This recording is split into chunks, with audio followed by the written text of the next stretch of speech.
Hi everyone, in this video we're talking bumpers.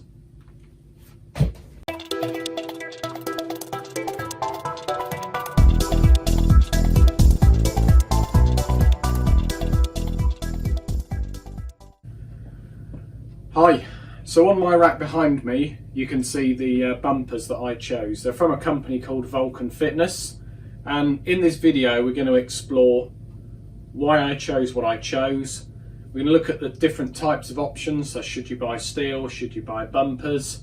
We're going to talk about the kinds of bumpers that you can buy and some of the considerations around if you do choose bumpers like me, what do you need to think about to make sure you get the right kind of bumper for you.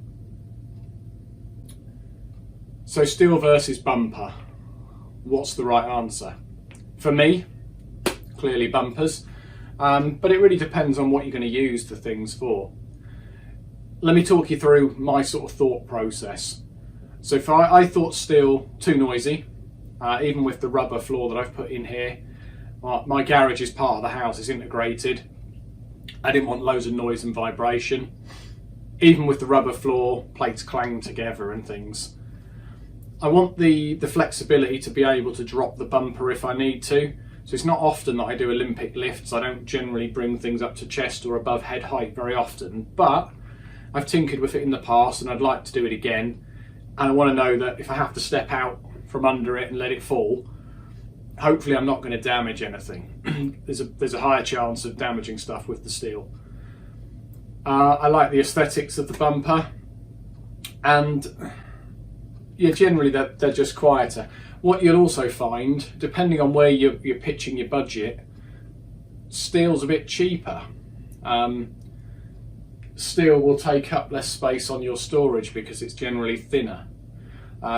Sometimes with steel though, the plate height is different based on the weight. The 5s might be smaller than the 10s and the 25s. With bumpers, they tend to be the same. So here's the kicker. Looking at how wide the bumpers are. So this is a 5 and this is the 25. Now these Vulcans are the narrowest bumpers I could find. A lot of the really cheap ones are much wider. This 25 is 90 millimeters. The cheapest one I found, I think, was about 130 millimeters. It was a real wide bumper. The reason that could be a problem is that there's only so much space on your bar, isn't there? So with these narrower bumpers, I reckon I can get 220, 230 on a bar, a standard 7-foot bar. With the cheaper ones, it does caveat in the advert, it said, you know, you're going to get about 130 kilos on your bar. But you have to be really careful if you want to get a good chunk of weight on the bar. I hope to get back to the realms of, 200 kilo deadlifts, maybe beyond again. I'm still a way off it, but I'm trying to future-proof the stuff I buy, because whatever you buy, the weight is not cheap. Whether you buy steel or bumpers, it's not cheap, but you've got to future-proof yourself. So in a few more clips, we're going to start loading up the bar with these bumpers and just show you how the bar looks. I think we've got 180 kilos of bumpers in here, plus the bar, so that'll be 200 kilos loaded up on the rack behind me, and I'll show you how much space is left. Now, I reckon if I was just putting 25s on, 4 either side, that would be 220, and I think there'd be more space left on the bar. So it depends on the combination of bumpers you load up. So my brother's heading round. What we'll do, we're going to unfold the rack. If you haven't seen that in action, check out my rack review video. We're going to unfold the rack, we'll warm up, and then we'll start to put some bumpers on. We're going to do some squats. We won't set any records, but we'll come back in a bit. You can see the bumpers in action, and then what we'll do is we'll show you it fully loaded. So we'll show you all the bumpers I've got here. We've got 180 kilos of bumpers. We can get all those on the bar. I shan't be squatting 180, but we can load it all up, and you can see how much space these take up on the bar. So join us probably in real time, in seconds, in reality in half an hour. So I folded out the rack, and I thought before I start loading up the plates to show you a little tip. So exercises you do a lot, it's a good idea. On my little whiteboard here I've written them down. Write down on your board where you need to set your J-cups and your safety. So I can very quickly now go and stick the J-cups on 47, safeties on 22, and I can squat. Same with bench and some other things. I'm building that up. So what I mean by that is I can just grab the J-hook and go and stick it on 47. Not so easy one-handed, there we go. Then I can pull my safeties out, set them on whatever I said, 22, and I can be, you know, set up and ready to squat in minutes. Okay, so you join us about 45 minutes in. We've had a stretch, we've warmed up, I'm breathing hard. So we've worked ourselves up to 90 kilos for 8, 93 for 8, 95 for 8, 98 for 8. We're going to go for 100 for 8, and we'll see what happens. The aim is to not dip below 6, so wish me luck.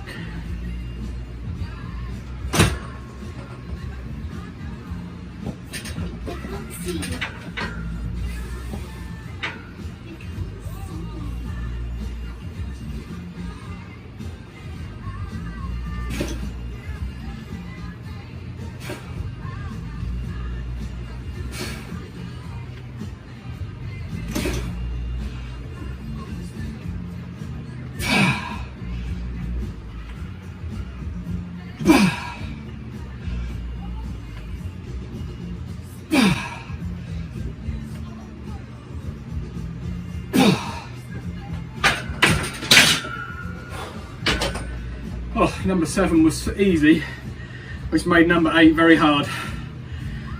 Let's have a rest.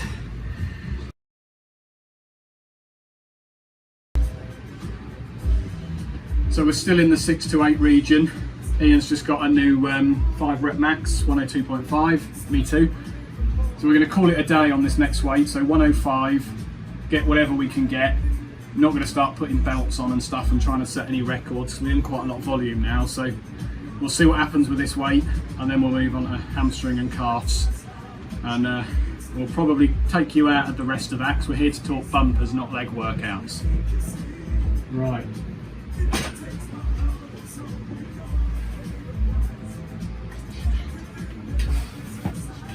It's my wedding song. Was it? Normally Dawn bursts in and starts dancing when she hears this. These are spots. Yeah.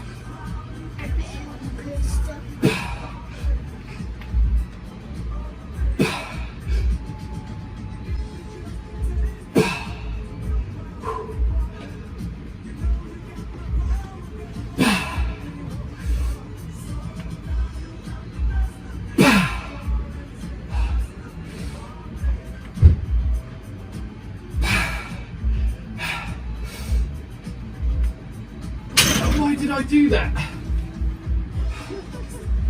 I had that and then I just decided I'd had enough. I never know whether to G you up or not. Sometimes that makes it worse, doesn't it? Number 7 was fine, and then number 8 I just went, I thought you'd done quite a few. I'm not doing it. Now I feel all dizzy and spaced out. I should have done it. There you go.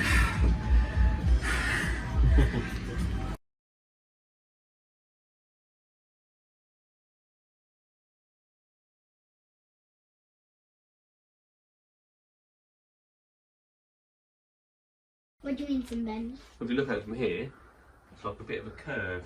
The weights are. Oh See, the yeah, bar's got a it curve is. in it because there's so much weight on it. It's pushing like that. Are you going to squat that then, Poppy? We'll give it a No. go. So this bar does say on the side what it's rated for. Sure it does. Let's have a look. Here you go. 320 kilo rating on the big gym bar. The rack's good for 280.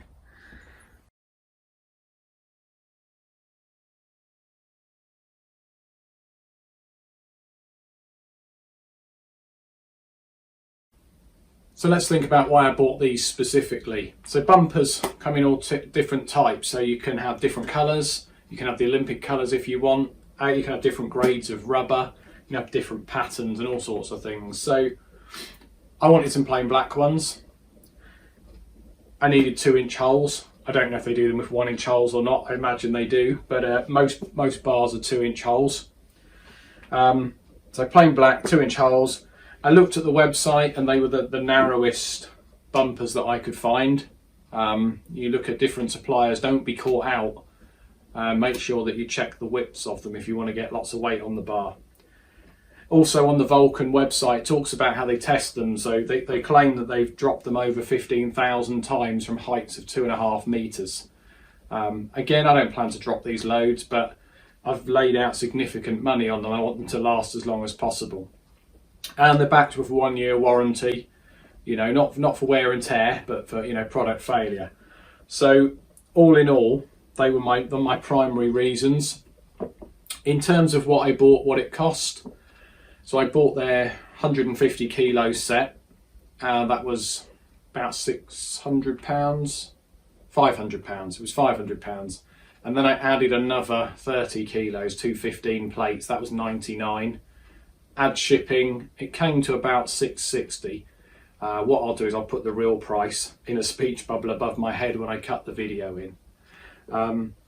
But for me, that price was worth it to get all those features that I wanted. I've had these 2 or 3 months now. I've used them a fair bit. Still very, very happy with them. Thanks for watching. I'll see you on the next one.